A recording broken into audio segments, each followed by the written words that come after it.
Con su anuencia, señor presidente, distinguida Asamblea Senatorial, saludamos con mucho respeto y aprecio al señor licenciado Juan Francisco Ili Ortiz, presidente y director general del Universal, a su muy respetable familia y a sus colaboradores. En el marco de los eventos que el Senado de la República promueve para conmemorar el centenario de nuestra Constitución, la de 1917, esta tarde hacemos y significamos acontecimientos relevantes. Y a riesgo de ser reiterativos, porque estamos en el mismo tema y lo seremos sin duda alguna, la conmemoración de un centenario está envuelta en las coyunturas y en circunstancias con las que se inauguró un tiempo nuevo.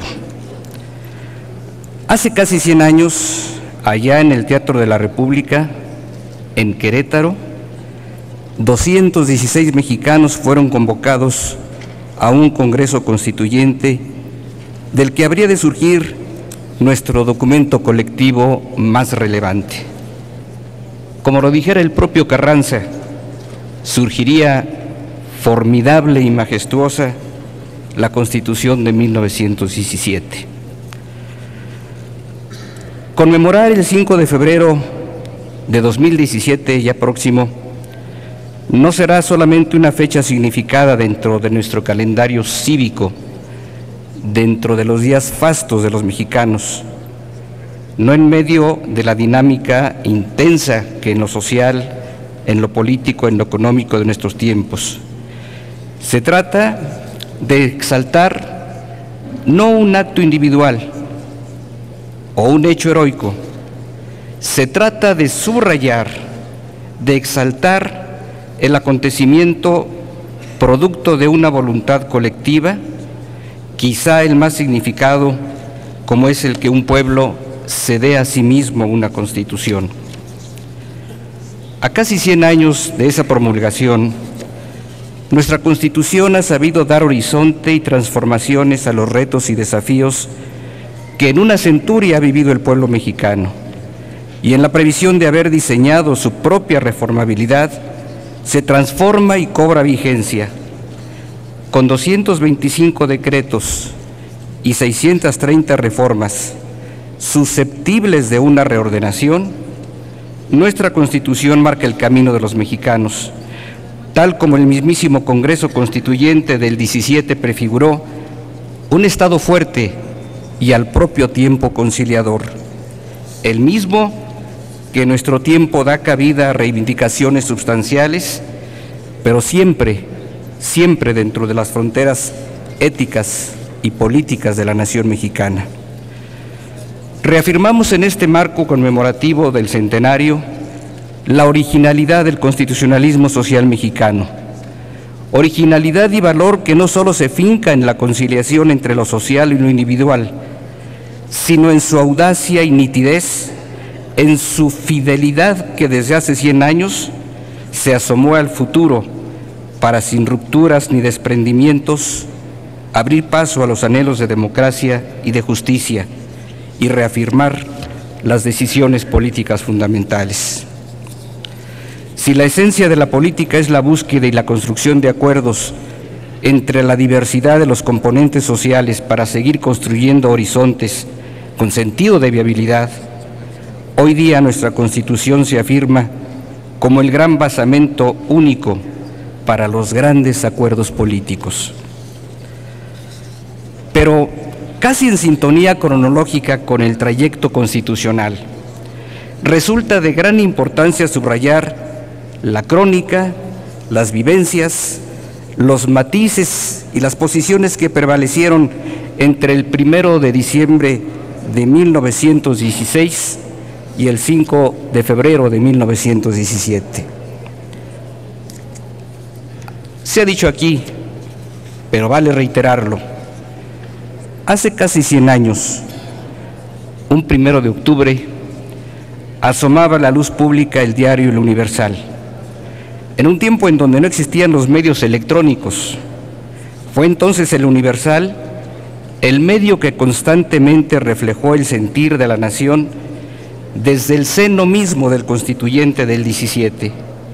Ahí la referencia de las distintas posiciones, los renovadores entre los que destacaba Félix F. Pallavicini y los radicales entre los que destacaba Francisco J. Mújica. En el debate de las ideas y del pensamiento, el Universal reflejaba en sus páginas los avances más relevantes, día con día, las definiciones del artículo 3º en el horizonte de la educación, de los artículos 27, el reconocimiento y reivindicación y en la propiedad originaria de los recursos de la nación, el nuevo horizonte del 123 constitucional que retomaba para el obrero lo que había dejado pendiente la Constitución demoliberal del 57. En ese espacio de ideas y de debates, en la parte conclusiva de los trabajos del constituyente, el ingeniero Félix F. Pallavicini, director del Universal, Natividad Macías, el rector, Manuel Anaya, Alfonso Cravioto en la Comisión de Redacción y Estilo, con un periodista guanajuatense que se sumó a ellos, Ernesto Hidalgo, acordaron los preparativos para que fuese el Universal el que, en un tiraje especial, diera a conocer profusamente, en su edición del 4 de febrero, un día antes, el contenido íntegro de la Constitución Política de los Estados Unidos Mexicanos, que se firmó y protestó el 31 de enero de ese año. Es decir, el pueblo de México pudo conocer, un día antes de su promulgación, el contenido de nuestro nuevo orden fundamental. Si me permite, señor presidente, hago una acotación por la queretanidad. En Querétaro se hizo una edición, pero fue solamente para los carteles, que correspondían a la difusión, al acto y al evento en el que se daba constancia de que existía una nueva Constitución, pero solamente se redujo a eso, a un corte que debía el presidente municipal colocar en los lugares más representativos de la ciudad de Querétaro. Pero la difusión, la edición masiva y el conocimiento, sin duda, fue la gran tarea del Universal. Vale recordar, desde la rotativa GOS y un ejército de voceadores, desde el viejo edificio Gambrinos, anunciaba en las calles de la capital mexicana la existencia y el surgimiento de un nuevo orden constitucional y al propio tiempo el nacimiento de un periodismo innovador, profesional, crítico, objetivo, que desde entonces y hasta nuestros días refleja realidades para ser el periódico de la vida nacional. Es nuestra convicción que la Constitución surgida hace casi 100 años es una Constitución viva y actuante, es raíz y es horizonte. Por eso, y a riesgo de ser reiterativo también, un recuerdo del último sobreviviente de los diputados constituyentes.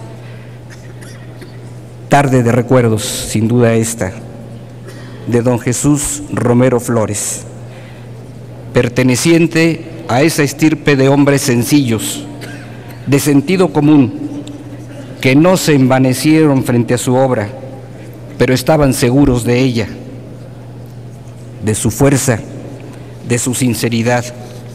Y cito sus últimas expresiones. Decía: estamos ayunos de muchas cosas, mas ante el presente mundo confuso, en nuestra Constitución encontramos una síntesis ideológica que nos permite pasar indemnes ante quienes, a nombre de la justicia, pretenden ahogar la libertad, y a quienes, a nombre de la libertad, intentan perpetuar la injusticia.